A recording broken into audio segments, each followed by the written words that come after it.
Ya, mari kita berdoa. Ya Bapa, lengkapi sukacita ibadah kami ini melalui pembacaan pemberitaan firman-Mu. Kami bersyukur karena Roh-Mu ada bersama-sama dengan kami, baik di gedung gereja ini, tetapi juga di tempat di mana pemberitaan ini dapat diakses. Karena itu kami menyerahkan pembacaan dan perenungan firman-Mu ke dalam pertolongan Roh-Mu yang maha hadir, menolong kami yang menyampaikan firman dan yang mendengarkan firman. Berfirman pada kami Bapa, dalam nama Tuhan Yesus, oleh pertolongan Allah Roh Kudus, kami siap menyambut firman-Mu. Amin.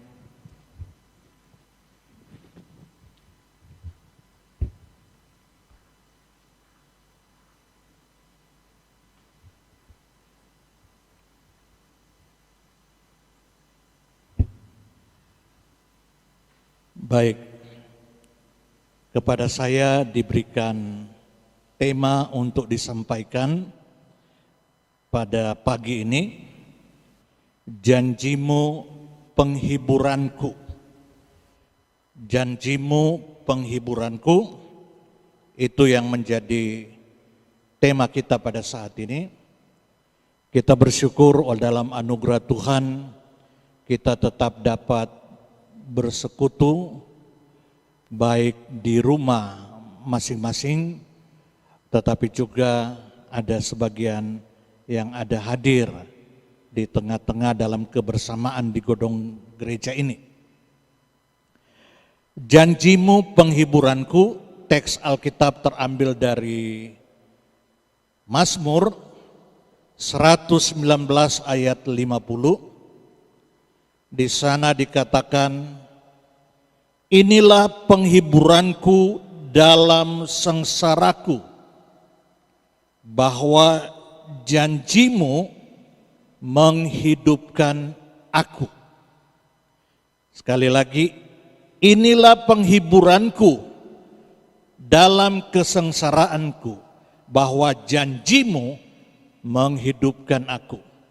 Saudara-saudara, Mazmur ini Mazmur paling panjang, ya, Mazmur 119, ya, dan Mazmur ini merupakan pengagungan terhadap firman Tuhan, terhadap Torah Tuhan. Dan luar biasa saudara, Mazmur dalam setiap 8 ayat, ya, itu dimulai dari abjad Ibrani. Kalau abjad bahasa Indonesia mulai dari A, B, C. Kalau ini dalam abjad Ibrani, Alif, Bet, Gimel, Dalet, dan seterusnya. Seperti itu. Sehingga dikatakan Mazmur akrostik, sajak akrostik. Mulai setiap 8 ayat itu dimulai dengan abjad-abjad Ibrani. Nah, selain pengagungan terhadap Tuhan dan firman-Nya, ya, di dalam Mazmur ini kita bertemu dengan ayat-ayat yang menegaskan tentang firman Tuhan sebagai penghiburan, firman Tuhan sebagai perlindungan, firman Tuhan itu harta kita, patokan hidup kita, kebahagiaan hati dan jiwa kita, dan sumber jawaban atas segala kebutuhan kita. Jadi saudara, firman Tuhan itu identik dengan semuanya ini. Ya. Identik dengan janji-janjinya, dengan penghiburannya, bahkan dikatakan ini patokan hidup, ini harta terbesar dalam kehidupan kita. Walaupun seringkali kita tidak menyadari hal tersebut. Nah, dari ayat ini, dari Mazmur 119 ayat 50 ini, ya, kita akan melihat beberapa hal penting. Yang pertama, Dari Mazmur 119 ayat 50 tegas dikatakan atau tegas pemazmur membuat pernyataan janji Tuhan merupakan penghiburan yang menghidupkannya dalam kesengsaraan. Jadi tegas pemazmur ini berkata janji Tuhan, tadi firman Tuhan itu termasuk berisi janji Tuhan. Jadi saudara, bagus saudara baca Alkitab, saudara selalu mencatat yang saudara baca mana perintah Tuhan, tetapi juga mana janji Tuhan. Sehingga saudara dapat berdoa mengklaim janji Tuhan itu. Ya, walaupun syaratnya adalah ketaatan terhadap perintah-perintah Tuhan. Ya, tetapi itulah berisi janji-janji Tuhan. Dan pemazmur berkata, firman Tuhan yang berisi janji-janji Tuhan merupakan penghiburan yang menghidupkannya dalam kesengsaraan. Saudara, Allah itu kekal sehingga kesetiaannya itu juga kekal. Kesetiaannya terhadap janji-janjinya itu kekal. Karena muncul dari Allah yang kekal, sehingga janjinya kekal, tidak bisa gagal. Karena Allah juga adalah Allah yang maha kuasa, sehingga janjinya terlindung oleh kuasanya yang maha kuasa. Dan luar biasa, pemazmur ini berkata, janji Tuhan merupakan penghiburan yang menghidupkan dalam kesengsaraannya. Itu jelas dari ayat ini. Ya. Sekarang timbul pertanyaan, bagaimana supaya janji Tuhan itu sungguh menjadi penghiburan saya termasuk dalam kesengsaraan? Mungkin saudara akan bertanya, Tuhan, aku sering baca janji-janjimu dalam firman-Mu, tetapi itu seakan-akan tidak berdampak dalam kehidupan saya. Bagaimana supaya itu menjadi berdampak, menjadi penghiburan, menjadi kekuatan? Itu pasti muncul, pertanyaan-pertanyaan ini pasti muncul di hampir semua orang, bahkan di semua orang percaya seperti itu, saudara. Bagaimana ini Tuhan? Salah satu atau kunci utama untuk kita mengalami semua firman Tuhan, termasuk janji Tuhan, sehingga berdampak menjadi penghiburan bagi kita, itulah dasarnya adalah mengimani firman. Jadi yang kedua saudara, kita bertemu di sana, ya, beriman kepada janji Tuhan merupakan kunci mengalami penghiburan dalam kesengsaraan. Saudara, ini Alkitab, ya, kita punya sikap, Alkitab adalah firman Allah. Ya, itu sikap kita, walaupun dalam kekristenan ada muncul sikap yang lain. Kalau kita atau saya secara pribadi, Alkitab adalah firman Allah.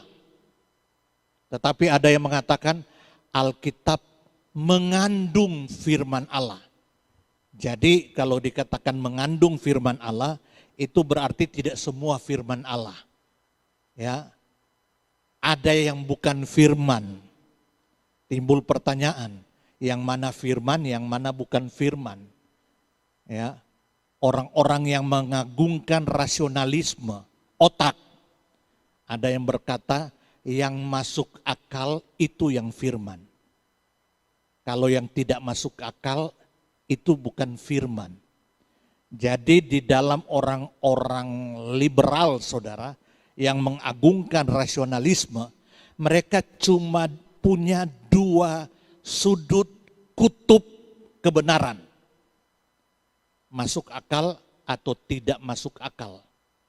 Mereka lupa ada kutub ketiga. Kutub melampaui akal.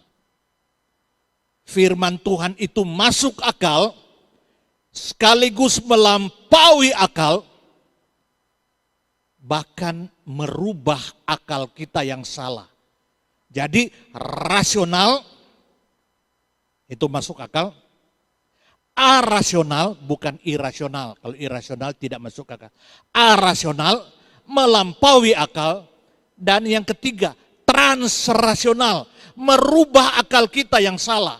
Itulah Alkitab. Tetapi orang-orang tertentu punya sikap, tidak. Alkitab bukan firman Allah, tapi hanya mengandung firman Allah. Jadi yang mereka anggap yang melampaui akal mereka, ya itu mereka anggap tidak masuk akal, jadi itu dibuang. Ada yang namanya proses menghilangkan mitos-mitos. Jadi yang tidak masuk akal mereka anggap itu mitos. Keluarkan, buang. Jadi Alkitab tinggal tipis begini saudara. Ya, untuk mereka. Tetapi kita tidak, Alkitab adalah firman Allah. Di zaman sekarang, itu malah lebih mengerikan saudara. Alkitab bukan firman Allah. Bukan. Atau paling tidak Alkitab itu sama dengan buku-buku yang lain, buku matematika, buku agama lain, dan seterusnya. Jadi kalau kita tidak punya sikap Alkitab adalah firman Allah, bagaimana mungkin kita bisa beriman kepada firman? Tidak mungkin. Karena kita sudah tidak percaya Alkitab adalah firman Allah. Janjinya adalah firman-Nya. Jadi dasarnya adalah beriman, tetapi harus punya kesadaran Alkitab adalah firman Allah. Tanpa kita beriman saudara pada Tuhan dan firman-Nya, tidak mungkin janji-janji Tuhan berdampak pada kita. Tuhan berjanji akan menyertai, akulah Immanuel, Allah yang menyertai. Seperti itu saudara. Tetapi seringkali tidak berdampak karena kita tidak percaya. Saudara, krisis utama orang percaya adalah tidak percaya. Punya firman, punya Allah, tapi tidak percaya, tidak beriman. Saudara ingat bangsa Israel? Saudara hampir setiap saat nonton mujizat saudara. Mujizat 10 tula di Mesir.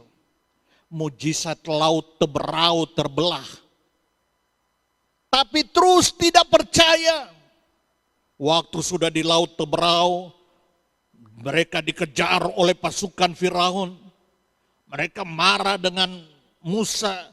Lebih baik kami tetap di Mesir walaupun jadi budak.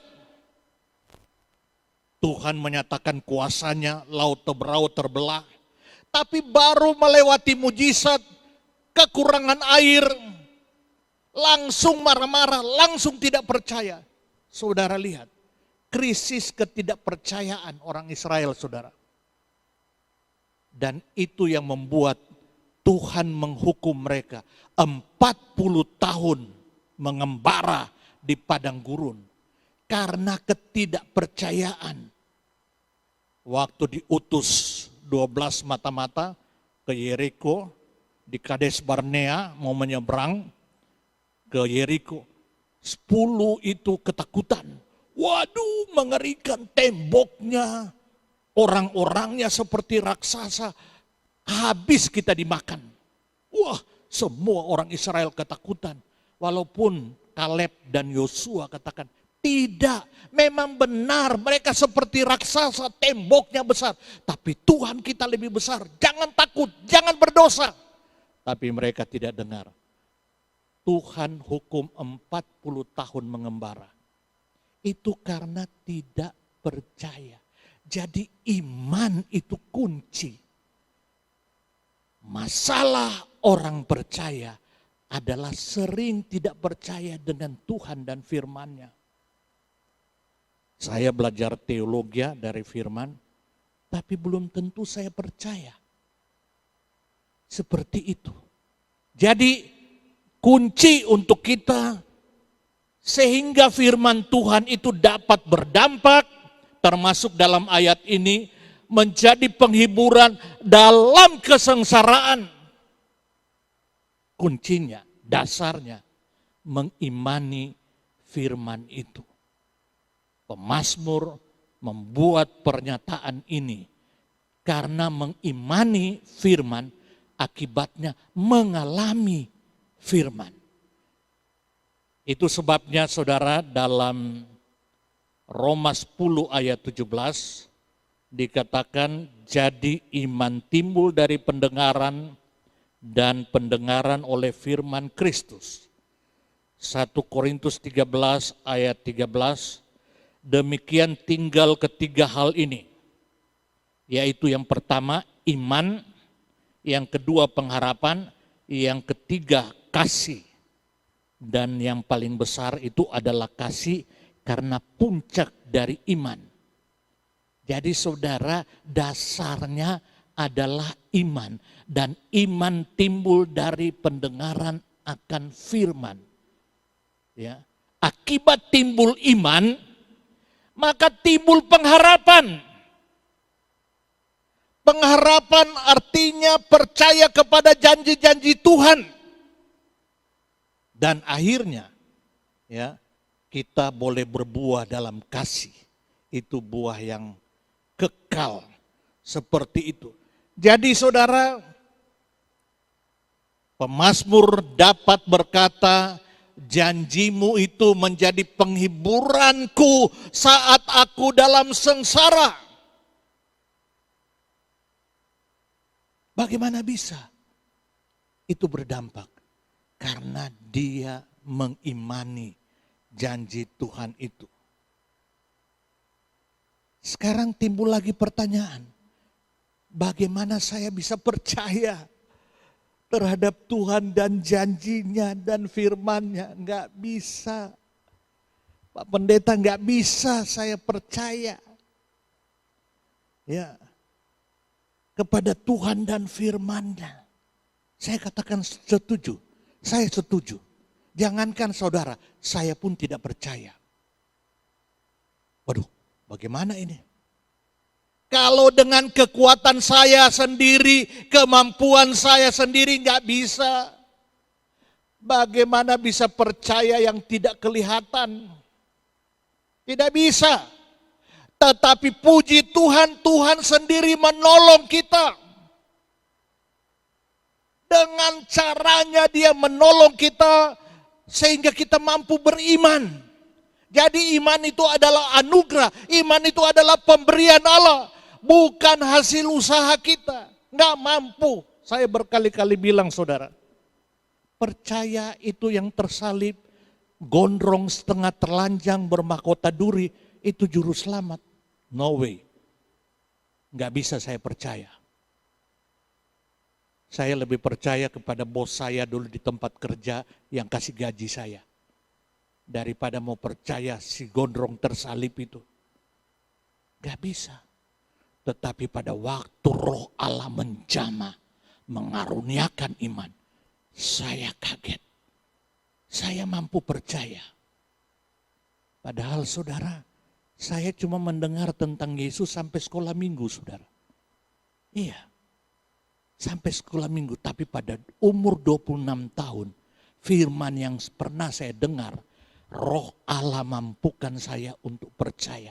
Jadi iman itu adalah pemberian Allah, anugerah Allah. Saudara, ada konsep yang salah dalam kekristenan. Kalau orang bertanya, apa pekerjaanmu kepada saya? Atau kepada hamba-hamba Tuhan, seringkali ada yang berkata, saya bekerja untuk Tuhan, saya melayani Tuhan. Pernyataan ini salah. Salah. Bukan saya bekerja untuk Tuhan, bukan saya melayani Tuhan, tetapi Tuhan bekerja melalui saya. Tuhan melayani melalui saya. Jadi subjek kekristenan, pelaku kekristenan, termasuk pelaku iman, subjeknya, pelakunya adalah Roh Allah sendiri. Allah sendiri, bukan saya. Kalau saya bilang saya bekerja untuk Tuhan, saya melayani Tuhan, saya subjek. Enak aja. Bagaimana bisa? Enggak bisa. Hanya bisa kalau Tuhan bekerja melalui saya. Ini filosofi pelayanan Kristen. Berbeda sekali. Kalau di dalam dunia saya subjek. Tapi kalau dalam Tuhan, Allah sendiri yang subjek. Dia bekerja melalui saya. Saudara, kalau dia bekerja melalui saya, dia tidak peduli saudara terdidik atau tidak. S1, S2, S3, S-teller, tidak peduli. Mengapa? Karena subjeknya bukan manusia. Subjeknya adalah Allah. Kalau subjeknya Allah, Allah dapat memakai siapa saja.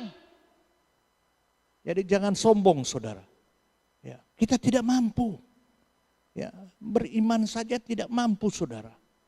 Ya, sama sekali kita tidak mampu. Tetapi Allah yang bekerja melalui kita. Ini mungkin akan membongkar pemikiran kita. Itu. Kalau itu saudara, jangan minder. Siapapun saudara, Tuhan dapat bekerja melalui saudara. Siapapun saudara. Dan yang kedua, ini yang membuat kita gampang bertobat saudara. Gampang bertobat, selalu mengevaluasi diri. Tuhan, layakkah Engkau bekerja melalui saya? Saya baru jatuh dalam dosa. Cepat bertobat. Cepat bertobat. Tidak berkancah dalam dosa. Karena menyadari kalau saya berkancah dalam dosa, bukan Tuhan pergi. Bukan. Bukan seperti lagu Bimbo. Aku jauh, engkau jauh, aku dekat, engkau dekat. Itu yoyo saudara. Ya, tidak seperti itu saudara. Ya, Tuhan tetap ada tapi tidak memenuhi kita. Sehingga kita akan mengalami ketandusan, kekeringan, penderitaan, sengsara sedikit saja sudah KO saudara. Sudah KO saudara. Iya. Jadi kita cepat bertobat kalau kita punya konsep ini saudara. Punya konsep ini. Nah saudara, itu yang menjadi pertanyaan. Bagaimana kalau dasarnya iman terhadap janji Tuhan, bagaimana supaya saya dapat beriman? Tuhanlah yang mengerjakan itu melalui hidup saudara dan saya. Kalau tidak, tidak bisa. Tidak bisa saudara. Jangankan beriman, baca Alkitab aja ngantuk kok bagaimana. Ya, tapi Tuhan tolong berikan semangat, gairah. Bahkan Tuhan mampukan mengimani apa yang kita percaya, apa yang kita baca. Itu sebabnya kita akan melihat bagian yang ketiga, cara Allah mengerjakan iman terhadap janjinya pada kita. Cara Allah mengerjakan iman terhadap janjinya pada kita. Kan tadi saya sudah kasih pengantar ya, bahwa dasarnya harus iman. Tetapi bagaimana beriman? Tidak mungkin. Tetapi bersyukur Allah sendiri mengerjakan iman itu. Dan yang ketiga ini kita akan melihat cara Allah mengerjakan iman terhadap janjinya pada kita. Yang pertama, tentu melalui membaca atau mendengarkan firman Tuhan. Termasuk di dalamnya janji Tuhan. Saudara, iman itu harus ada objek. Iman Kristen, objeknya adalah Tuhan dan firman-Nya. Bukan beriman pada iman. Kan kadang-kadang ada orang begini, pokoknya percaya saya. Percaya apa? Pokoknya percaya pada percaya.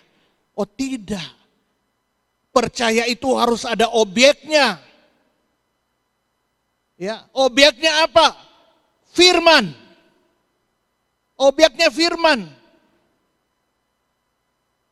Dan kita bersyukur Tuhan sendiri ya bukan saja memberikan iman, tapi memberikan firman-Nya, Alkitabnya kepada gereja, kepada orang percaya sebagai objek iman. Dulu saya ingat saudara, ada pengajaran tentang iman visualisasi. Iman visualisasi apa? Pokoknya kalau kamu mengharapkan mobil, bayangkan mobil itu mobil apa. Bayangkan terus, bayangkan terus, bayangkan terus. Lama-lama itu jadi kenyataan. Nah, itu bukan iman yang benar itu sugesti dan itu bisa dipakai iblis saudara. Ya, percayalah kalau Tuhan berjanji, tidak mustahil Dia dapat memberikan kepada kita. Ya, berdasarkan janjinya itu, termasuk dalam memelihara kita. Seperti itu. Nah, harus melalui membaca, mendengarkan firman. Iman tidak bisa terpisahkan dari Alkitab, dari firman. Roh Kudus tidak akan tolong kita lepas dari firman. Tugas Roh Kudus memimpin kita ke dalam seluruh firman. Seluruh kebenarannya. Dikatakan dalam Mazmur 119 ayat 105, firman-Mu itu pelita bagi kakiku dan terang bagi jalanku. Luar biasa. Itu. Saudara lihat kalau saudara berjalan dalam kegelapan saudara, ya, kalau tanpa terang, tanpa pelita, saudara akan tabrak sana, tabrak sini. Jatuh sana, jatuh sini. Luka-luka. Karena gelap gulita. Tidak ada terang pada jalan kita. Tetapi pemazmur yang menulis Mazmur 119 ini dia berkata, firman-Mu adalah pelita, lampu, ya, dan terang bagi jalanku.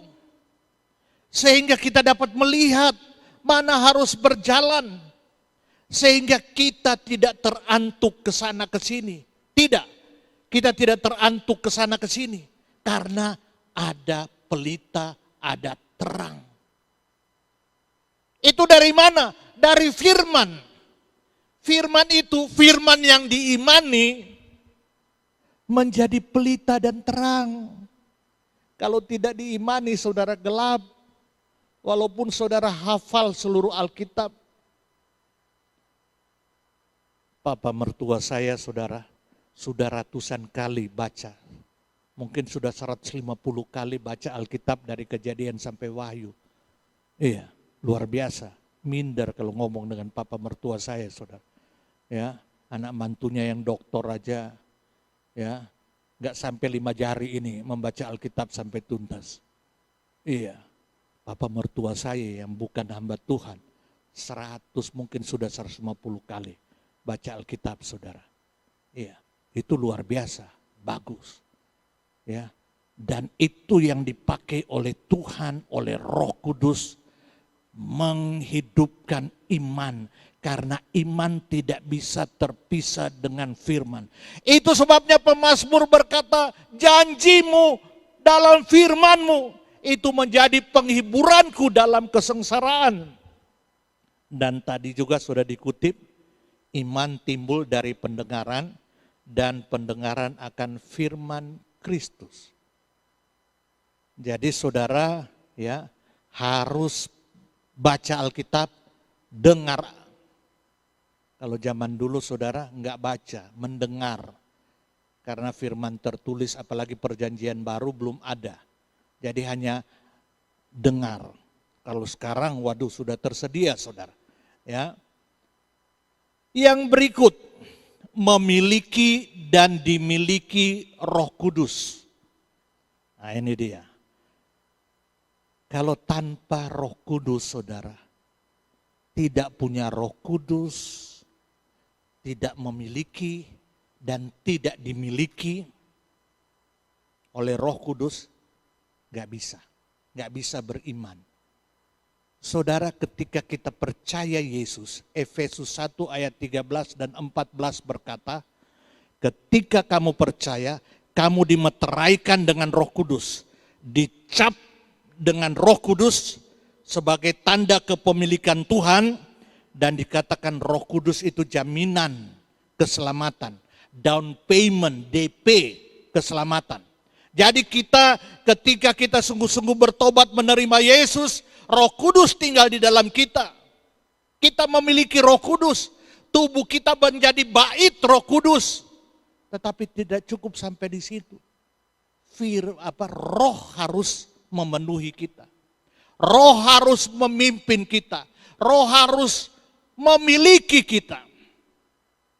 Yohanes 15 ayat 7, Tuhan Yesus berkata, jikalau aku tinggal di dalam kamu, itu berbicara keselamatan, dia tinggal. Dan firmanku tinggal di dalam kamu, dia penuhi, dia kuasai, mintalah apa saja. Oh, luar biasa saudara, ini yang seringkali kita tidak sampai saudara. Iya, kita cuma sampai memiliki Yesus. Tidak firman-Nya menguasai kita. Kalau firman-Nya menguasai kita, percaya deh. Keinginan kita, perasaan, kehendak, ya, pikiran, perasaan, kehendak kita pasti cocok dengan firman Tuhan. Termasuk doa kita cocok dengan kehendak Tuhan. Kalau doa kita cocok dengan kehendak Tuhan, maka doa pasti dijawab karena sesuai dengan kehendak Allah. Tapi kalau tidak, saudara berteriak pun, saya takut iblis yang jawab, saudara. Iya, kuncinya tinggal di dalam Kristus dan firman-Nya. Oh saudara, saya merindukan itu saudara. Supaya apapun yang saya pikirkan, saya rasakan, saya kehendaki, itu adalah firman. Itu adalah firman. Wah, sehingga timbul intuisi rohani, intuisi lebih dari feeling, saudara. Intuisi. Saya kasih contoh orang-orang di Cina, saudara. Ya, gereja bawah tanah. Setiap ibadah minggu begini, saudara, tidak ada pengumuman minggu depan ibadah di mana, saudara. Mengapa? Karena mereka takut jangan-jangan ada mata-mata pemerintah komunis. Mereka datang ditangkap semua. Jadi tidak ada pengumuman. Tapi mereka rohani semua, saudara. Memiliki Roh Kudus, dimiliki Roh Kudus, saudara. Pada hari Minggu, semua itu timbul perasaan, saudara.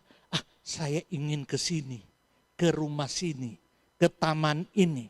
Pergilah. Tahu-tahu semua begitu. Dan semua kumpul di sana, akhirnya ibadah di sana. Waduh, Masya Allah, sensitifnya mereka luar biasa, saudara. Luar biasa. Mengapa? Karena memiliki dan dimiliki oleh Roh Kudus. Tugas Roh Kudus adalah tinggal di dalam kita dan memenuhi serta memimpin kita, saudara.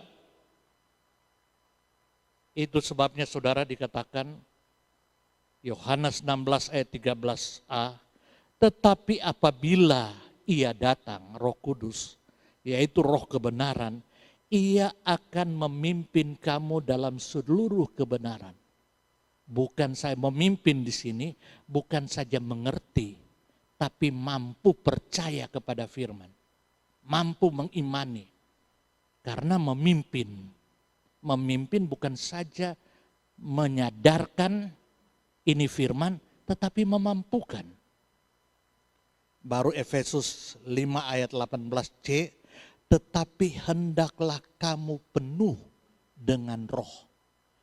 Jadi bukan saja memiliki roh yang memimpin ke dalam seluruh kebenaran, tetapi ada perintah dipenuhi oleh roh. Saudara, maaf, saya harus berkata, Roh Kudus tidak pernah mengurapi kita. Pengurapan yang namanya Kristus yang diurapi cuma Yesus. Oleh sebab itu dia disebut Yesus Kristus. Yesus yang diurapi oleh Roh untuk melakukan pekerjaan imam, raja, dan nabi. Kita mengalami dampak pengurapan itu. Pada waktu kita menerima Yesus, kita tinggal dalam Yesus, Roh yang mengurapi Yesus berdampak bagi kita. Sehingga kita yang berada dalam Yesus, Roh Allah tinggal dalam kita. Oleh sebab itu, periksa dalam perjanjian baru. Tidak ada perintah hendaklah kamu diurapi roh. Tidak ada. Yang ada, hendaklah kamu dipenuhi Roh Kudus, hendaklah kamu dipimpin Roh Kudus. Kalau diurapi baru begini, saudara.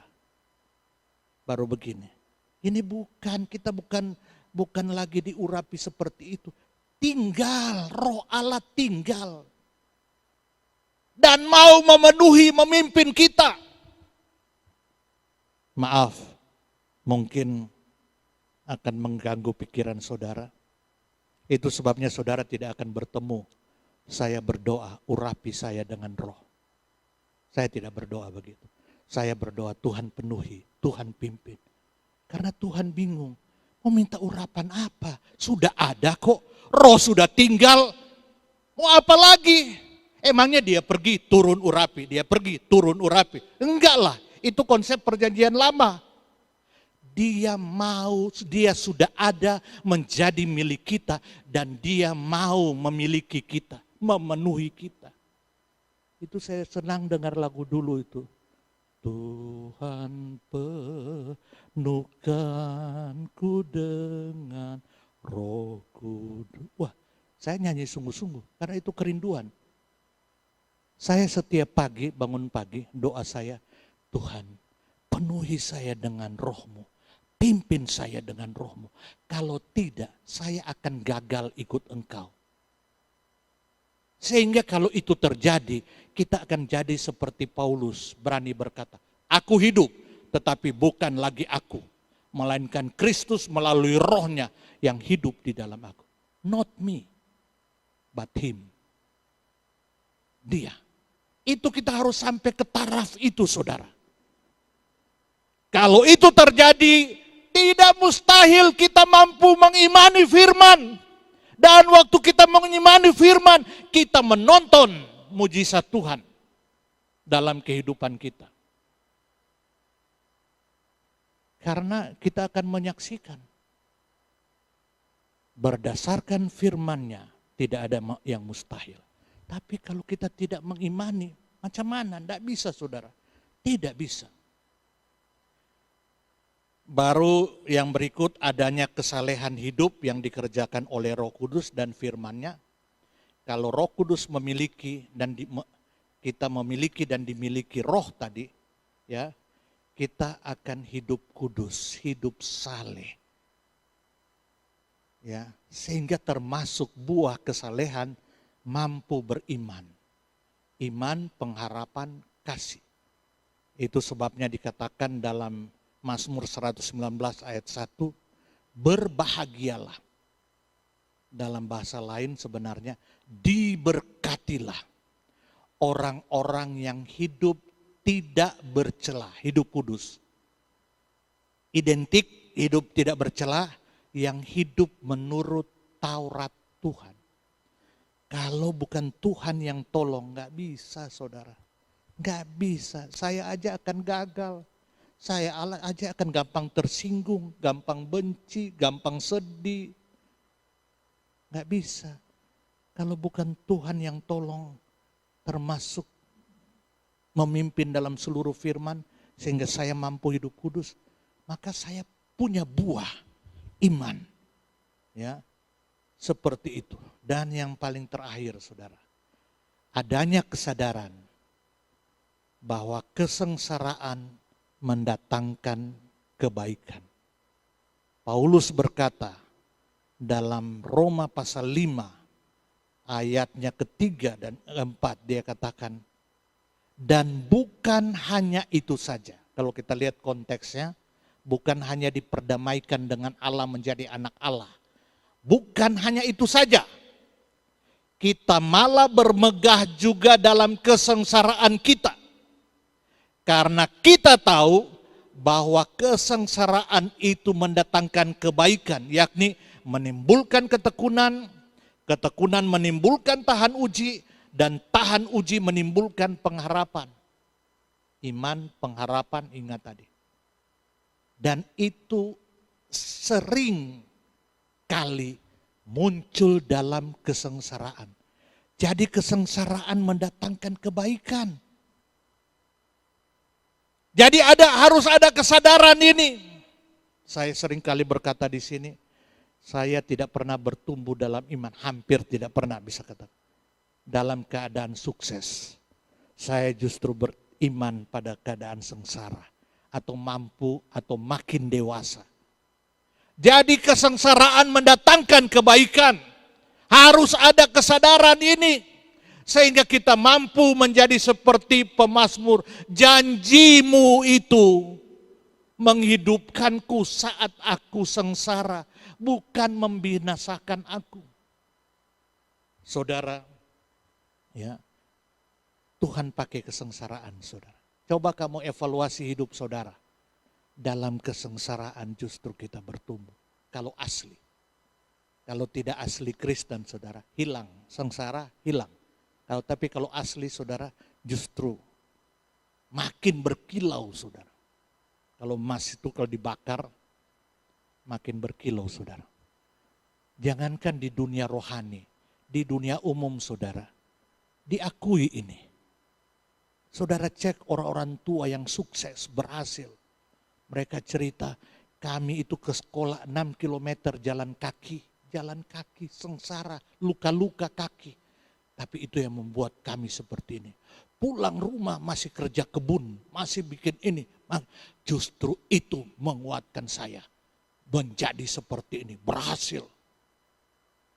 Tapi orang tua sekarang, kalau bisa proteksi supaya jangan sengsara. Aduh supaya jangan sengsara. Kalau bisa kamarnya itu dikasih peredam, sehingga tidak ada suara yang bisa masuk. Iya. Pas tahun baru Cina, orang pasang petasan besar di samping. Langsung kaget dan mati. Karena tidak biasa mendengar suara keras. Tidak biasa sengsara. Dapat tantangan sedikit, sudah. Kalau orang dulu saudara melatih anak, biarkan kesengsaraan. Sambil dia kontrol, asal jangan mematikan dia. Iya. Itulah cara Tuhan. Kebangkitan Yesus melewati sengsara. Yesus saja melewati sengsara. Itu sebabnya dikatakan, ya, justru kesengsaraan kita harus bermegah dalam kesengsaraan. Karena kesengsaraan mendatangkan kebaikan. Ujian membawa kita naik kelas.